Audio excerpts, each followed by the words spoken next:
এক রাজাকার শব্দ উচ্চারণ করার কারণে শেখ হাসিনার সমগ্র লঙ্গি জাঙ্গা সব সহ পালাতে হয়েছে, বাংলাদেশে গণভবনে তিনি থাকতে পারেন। পত্রিকায় দেখলাম গাজীপুরের সাফারি পার্ক থেকে একটা নীল গাই হারিয়ে গেছে, 5 দিন ধরেও তার কোনো খবর নাই। আর বাংলাদেশের মানুষ দেখলো 17 বছর দাপটের সাথে রাজনীতি করার পরেও, সবকিছু দখল করার পরেও 6 মাস হয়ে গেল দেশ থেকে পালিয়ে গেল, আওয়ামী লীগকে আর খুঁজে পাওয়া যাচ্ছে না। যাদেরকে খুঁজে পাওয়া যাচ্ছে না তার জন্য এত সহানুভূতির প্রয়োজন কি? কোন কোন রাজনৈতিক বন্ধুরা আওয়ামী লীগকে প্রতিষ্ঠিত করার জন্য আজকে নানা রকমের কথাবার্তা ইনিয়ে বিনিয়ে বলছেন। আওয়ামী লীগকে যারা উপকার করতে গেছে প্রত্যেকের ক্ষতি হয়েছে। আওয়ামী লীগকে প্রথম বাকশালের কবর থেকে উঠিয়ে আওয়ামী লীগ নামে পুনর্জন্ম দিয়েছিলেন শহীদ জিয়াউর রহমান বীর উত্তম। প্রতিদান হিসাবে তাকে নিহত হতে হয়েছে। আওয়ামী লীগকে এরপরে পুনর্বাসিত করতে চেয়েছে জাতীয় পার্টি। জাতীয় পার্টি এরশাদ ক্ষমতায় থাকার সময় আবার আওয়ামী লীগকে নির্বাচনে নিয়েছিল, আপনাদের মনে আছে? জামাত ইসলামও তখন নির্বাচনে গিয়েছিল সিএসিতে, মনে আছে আপনাদের? আমি বেশি ব্যাখ্যায় যাব না, ভোটার আগে বলে যাচ্ছি। সিএসিতে পুনর্বাসন করতে চেয়েছিল যে জাতীয় পার্টি, সেই জাতীয় পার্টির আজকের অবস্থা দেখেন, হেরিকেন নিয়ে খোঁজা লাগে কোথায় আছে। এরপরে আবার আওয়ামী লীগকে পুনর্বাসিত করতে চেয়েছে 111 সরকার, সেনাবাহিনীর একটা অংশ আওয়ামী লীগকে পুনর্বাসিত করতে চেয়েছিল। তার প্রতিদান হিসাবে, পুরস্কার হিসাবে আওয়ামী লীগ বাংলাদেশের 52 জন চৌকো সেনা কর্মকর্তাকে হত্যা করেছে। অনেক সেনা কর্মকর্তার পরিবারকে হত্যা করেছে, 57 জন সেনা কর্মকর্তাকে হত্যা করেছে। প্রতিদান এইভাবে দিয়েছে। জামাত ইসলামী আওয়ামী লীগকে পুনর্বাসিত করতে চেয়েছিল, নির্বাচনে গিয়েছিল তাদের সঙ্গে একত্রে, তাদের সঙ্গে মিলে, জাতীয় পার্টির সঙ্গে মিলে আমাদের বিরুদ্ধে আন্দোলন করেছিল 91-96 সনে। তার প্রতিদানে আওয়ামী লীগ জামাত ইসলামের 12 জন শীর্ষ নেতাকে ফাঁসিতে ঝুলিয়ে দিয়েছে। এই হচ্ছে আওয়ামী লীগের চরিত্র। সুতরাং আওয়ামী লীগকে পুনর্বাসিত করার চেষ্টা যারা করছেন, চিন্তা যারা করছেন, তারা বারবার ভাবুন। অতীতের এই কয়েকটি উদাহরণ যে মোটা দাগে আমি দিলাম, এগুলো মাথায় রেখে কাজ করুন। এরা যখনই জীবিত হবে তখনই আবার রাক্ষসের মতো সবকিছু গিলে খাবে, এবং যিনি সৃষ্টি করবেন সেই স্রষ্টাকে। শেখ হাসিনা যেটা চালু করেছে, বিএনপি কে আসলেও সেটা আবার চালু করতে হবে। ধান্দাবাজির জায়গা পান না। কাকে চালু করবেন? আপনি কি মনে করেন যে সালাউদ্দিন কাদের চৌধুরী আমার দলের নেতা, বিএনপির নেতা, তাকে কোনোভাবে ন্যায়সঙ্গতভাবে ফাঁসি দেওয়া হয়েছে? কখনোই নয়। তাকে অন্যায়ভাবে ফাঁসি দেওয়া হয়েছে। দেলোয়ার হোসেন সাঈদীকে অন্যায়ভাবে মৃত্যুর কোলে ঢুলে দেওয়া হয়েছে। তারপরে গোলাম আজম বলেন, কাদের মোল্লা বলেন, নিজামী বলেন, এর একটা মানুষের নামে 71-এর মুক্তিযুদ্ধের বিরোধের কোনো খাতায় ছিল না। তার মানে কি এই মানুষগুলোকে আবার নতুন করে ফাঁসি দিতে আপনার মন চাচ্ছে? দেশনেত্রী বেগম খালেদা জিয়াকে বলে ঐক্যের মহাপ্রতীক। শুধু প্রতীক নয়, বাংলাদেশে একজন মাত্র ব্যক্তি আছে যার নামের উপর ভিত্তি করে বিএনপি বলেন, জামাত বলেন, চরমনাই বলেন, হেফাজত বলেন, যে কোনো ব্যক্তি তাকে সম্মান করে এখনো তার কাছে আসবে, বসবে, দেশের প্রয়োজনে, গণতন্ত্রের প্রয়োজনে তিনি কিন্তু এখনো নেতৃত্ব দিতে সক্ষম। সেটাই আমাদের সবচেয়ে বড় অ্যাচিভমেন্ট। হেলিকপ্টারে যায়, লাখ লাখ টাকা ইনকাম করে, আলেমদের কাজ হচ্ছে এগুলো ব্যবসা বাণিজ্য। এইসব তো ফাইজলামি কথাবার্তা। এগুলো আওয়ামী লীগের চরিত্র, আওয়ামী লীগ এগুলো বলেছে। আপনাকে কে বলার অনুমতি দিয়েছে?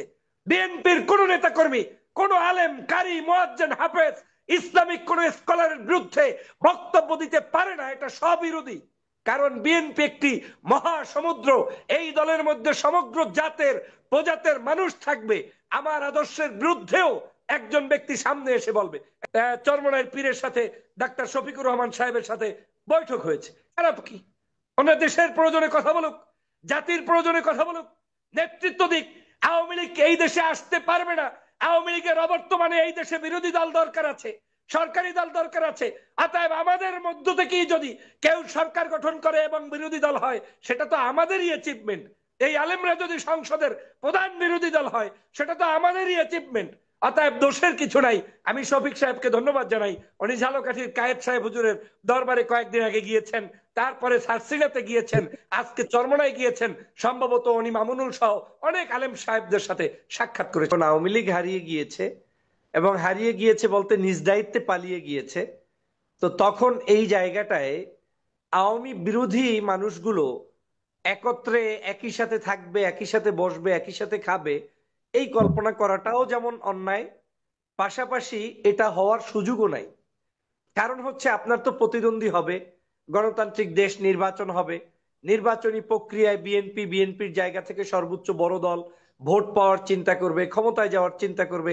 জামাত চিন্তা করবে নির্যাতিত দল, তাদের এত মানুষ ফাঁসি হয়েছে, তাদের উপরে জুলুম অত্যাচার হয়েছে, এই মানুষগুলোর কারণে তারা রাষ্ট্র ক্ষমতায় আসার স্বপ্ন দেখা কখনোই খারাপ কিছু নয়। তাছাড়া অন্যান্য রাজনৈতিক দলও তো সেই জায়গা থেকে রাজনৈতিক দলগুলো তাদের প্যাটার্ন হয়তো কিছুটা চেঞ্জ করেছে, যে কারণে আমাদের সামনে ভেসে উঠছে যে অনৈক্য হয়ে যাচ্ছে কিনা।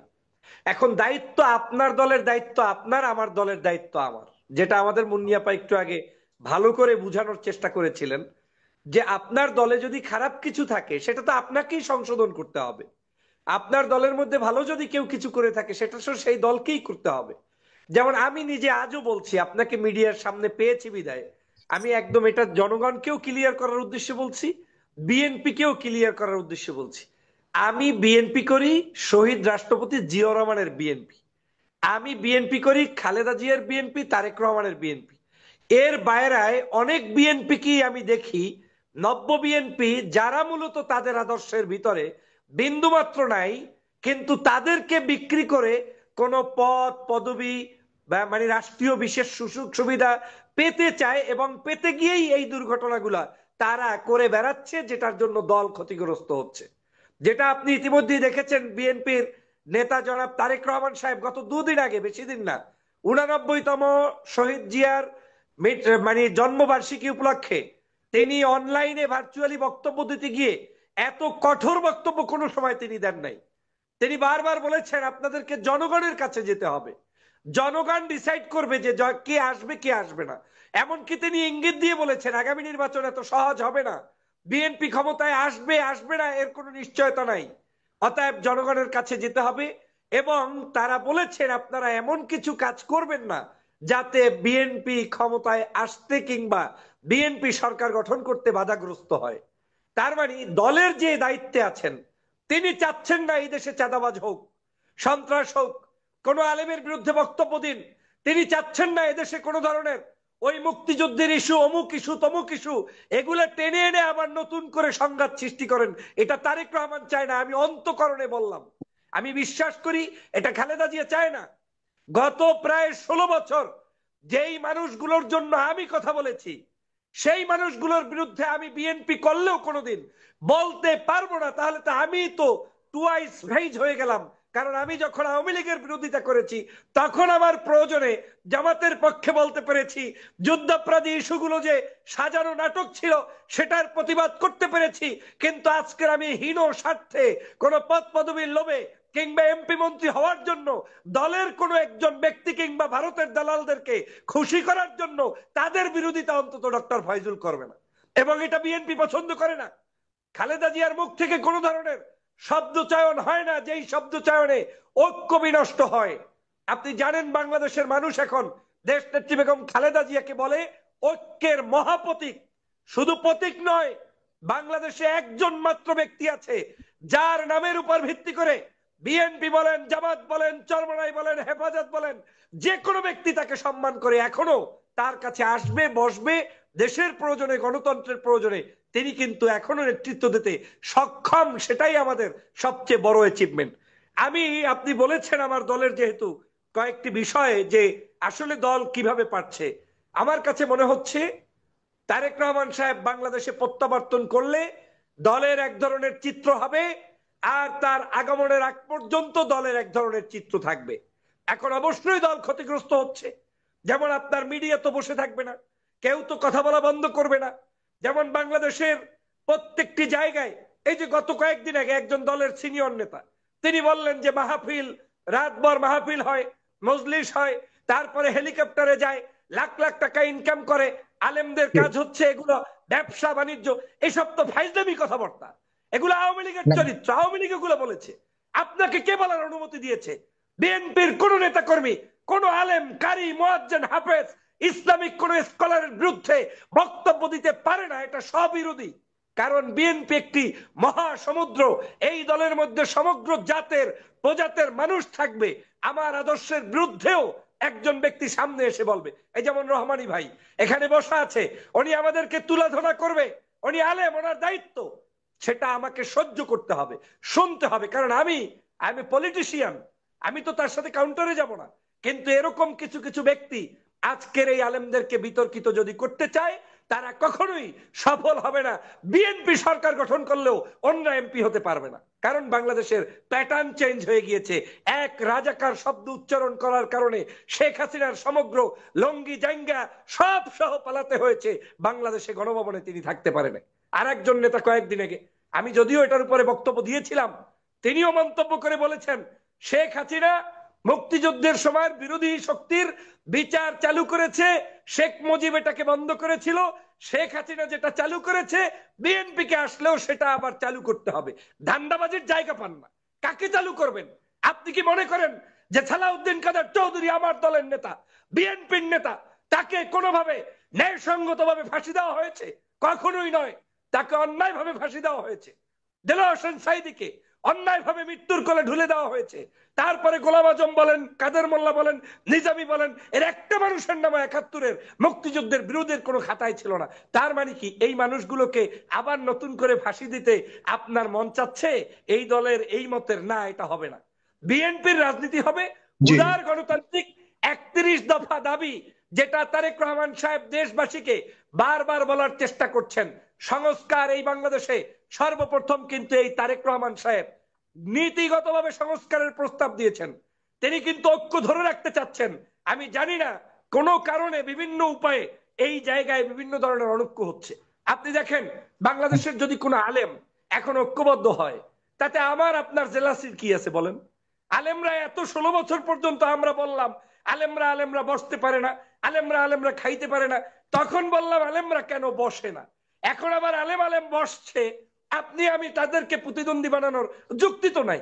বসছে ভালো কথা, আলেম বসুক, আলেম খাক, আলেম মিলাদ পড়ুক, আলেম নেতৃত্ব দিক, তাতে আমার কি সমস্যা? আমি আমার কথা বলবো, আলেমের কথা বলবে। আমি ধন্যবাদ জানাই ওই আলেমদেরকে, বিশেষ করে আজকে দেখলাম একজন চরমনাইয়ের পীরের সাথে ডাক্তার শফিকুর রহমান সাহেবের সাথে বৈঠক হয়েছে। খারাপ কি? ওনার দেশের প্রয়োজনে কথা বলুক, জাতির প্রয়োজনে কথা বলুক, নেতৃত্ব দিক। আওয়ামী লীগ এই দেশে আসতে পারবে না। আওয়ামী লীগের অবর্তমানে এই দেশে বিরোধী দল দরকার আছে, সরকারি দল দরকার আছে। অতএব আমাদের মধ্য থেকেই যদি কেউ সরকার গঠন করে এবং বিরোধী দল হয়, সেটা তো আমাদেরই অ্যাচিভমেন্ট। এই আলেমরা যদি সংসদের প্রধান বিরোধী দল হয়, সেটা তো আমাদেরই অ্যাচিভমেন্ট। অতএব দোষের কিছু নাই।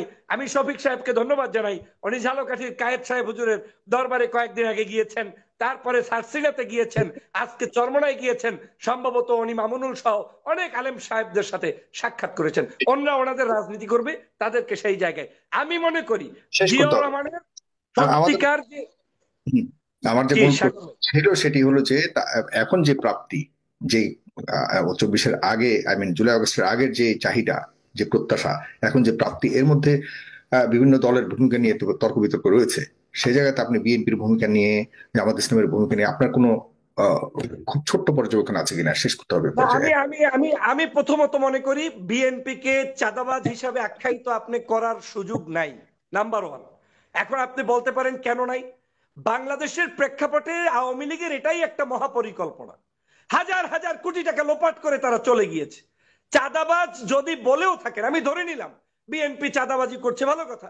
কোথায় কোথায় করছে? যেই জায়গায় নৌকার লোকেরা টিকিট ছাপাইছে, সেই টিকিট ছাপানোগুলো আরেকজনে হয়তো স্যাঁচরা কোনো পাতি নেতা এটা শুরু করেছে, যেটা বিএনপির কোনো দায়িত্বের মধ্যে পড়ে না, তারা এটাকে সম্পূর্ণভাবে নিষিদ্ধ করেছে, বহিষ্কার করেছে।